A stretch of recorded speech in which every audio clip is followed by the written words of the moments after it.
10 na may vegetable, cauliflower, capsicum, carrots, kamatis, ba? Wait lang. Onion, sibuyas. At ito po. Yan. Paghalu-haluin po natin yan, wala po yung patatas. At ano po ay, ito po ay gigisa natin yung laham. Ayan po ang laham. Ayan po. Ilalagay muna natin ito. Masamahin na po. Walang problema.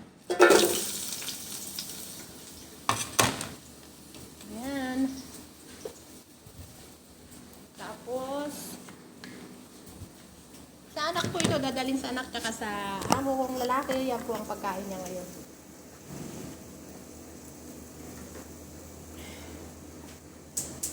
Ayan po, lagyan natin ng paminta.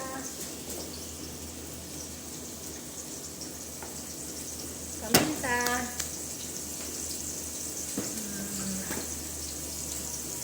Yung cardamom.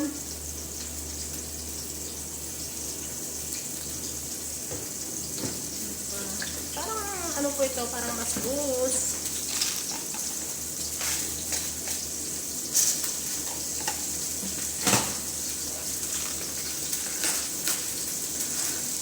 Yan po ganyan.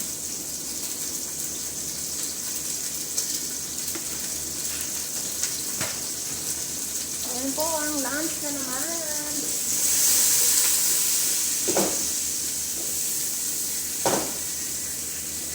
At lagyan natin ng yellow powder.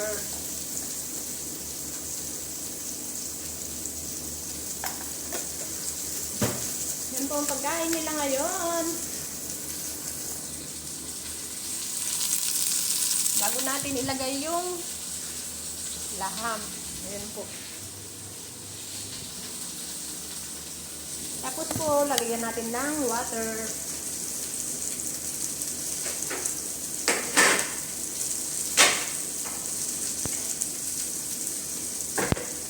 Ayan.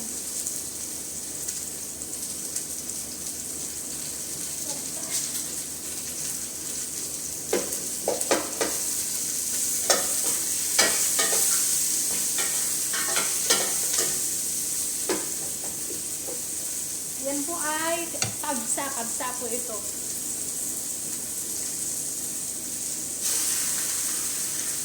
Yan po, nilalagay ko na po ang laham.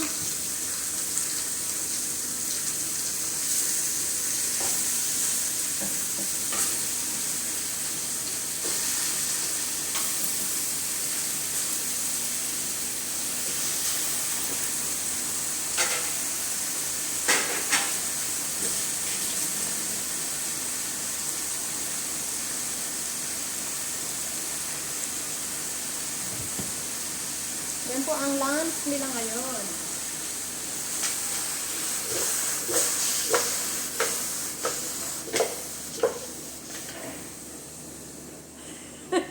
Ang bigat. Tapos, lagyan natin ng tubig. Nagpakulo na po ako ng tubig. Ito. Wait lang po.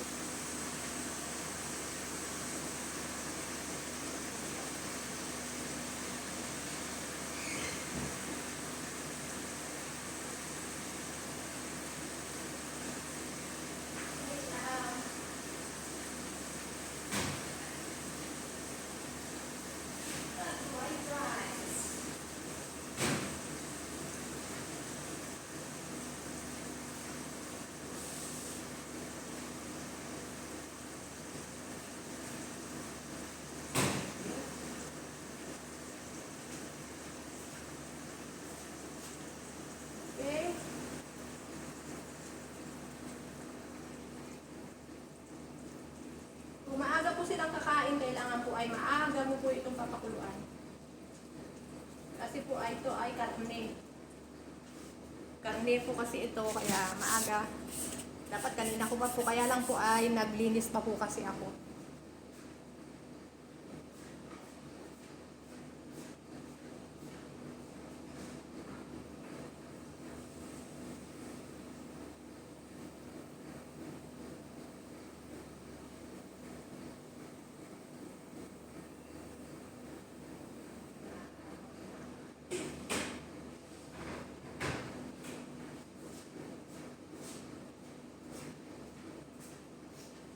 Okay po. Sumpo natin yung saucepan kasi kumaamoy.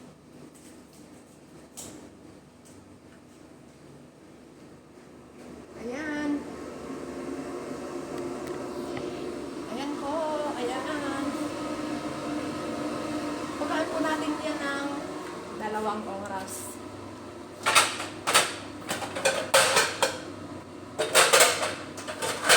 Takpan po natin.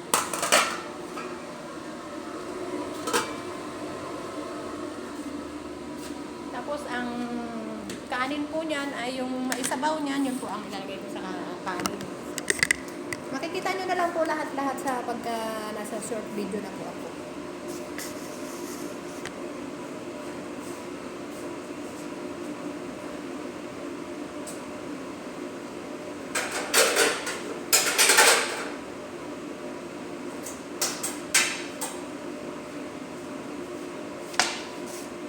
Tapos i-prepare po natin itong mga vegetable.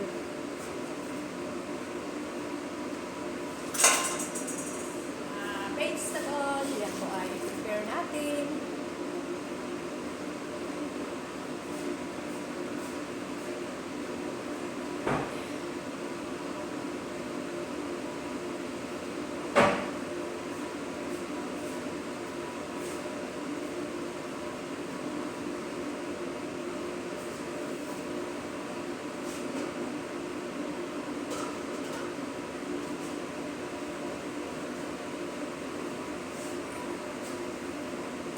Ganyan po ang paggawa ng masbus.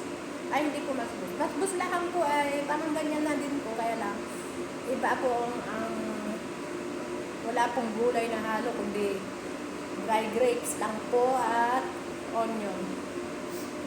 Ito po kasi ay may halong mga vegetable. Gabay, pinakita ko po sa inyo kanina. Yan po. Yung amo ko pong babae, ayaw niya nang may ganito. Porque hindi po siya kakain, wala siya dito. Mamaya pang gabi po ang dating niya. Yung amo ko lalaki po, bibigyan ko ng ganito.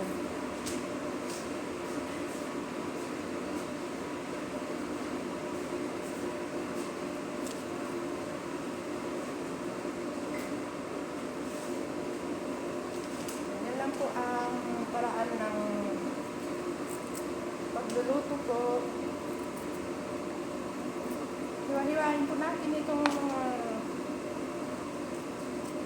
gulay. Ayan. Ito po mga gulay niya ay last na po na ito. Ihahalo po natin dyan sa laham. Dyan sa karne. Saka po yung pinto. Masyadong amoy.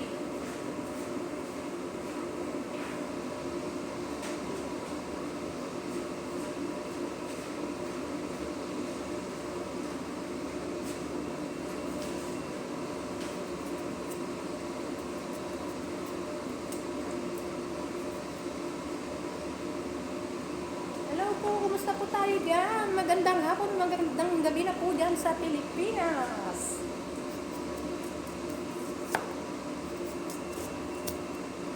Okay, may recipe po ay kabsa laham po. Hindi ko lang po alam bukas kung may ano po sila, may ang tawag to, kung may dinner. Prepare po natin ang ating hahalo. Bago natin hugasan ang vegetable.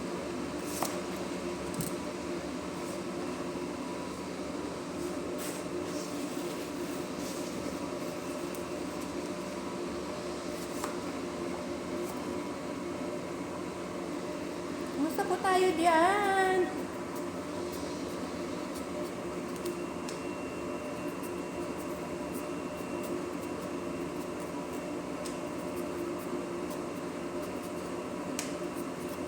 lang po, please subscribe my channel, Honey Beng Vlog po. Ako po yung naglalambing, magsusuyo sa inyo.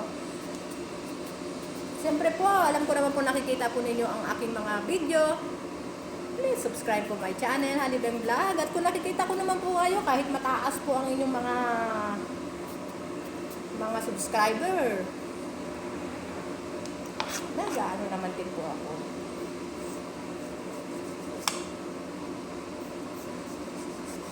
Ayan. Balat-balat muna po tayo ng mga gulays. Para po dyan ihalo sa lahat.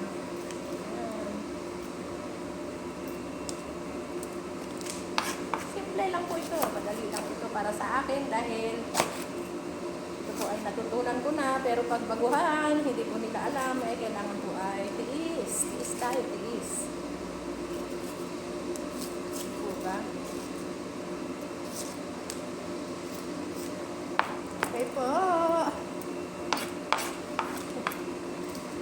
Hiwa-hiwa ko na rin yung mga gulays.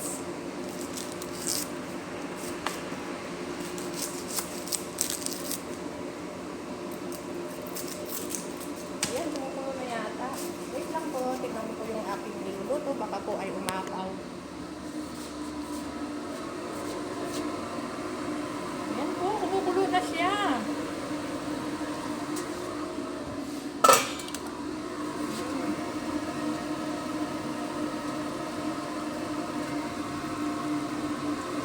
Hanggang sa lumambot po yan, 2 hours. Hinaan po natin ang apoy, walang problema.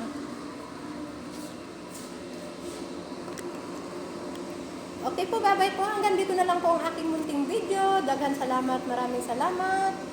Jesus love you po and Jesus love us. At makita na lang po ninyo sa aking short video ang aking mga niluto. Ang aking nilutong isang putahe lang po. At magandang gabi po sa inyong lahat.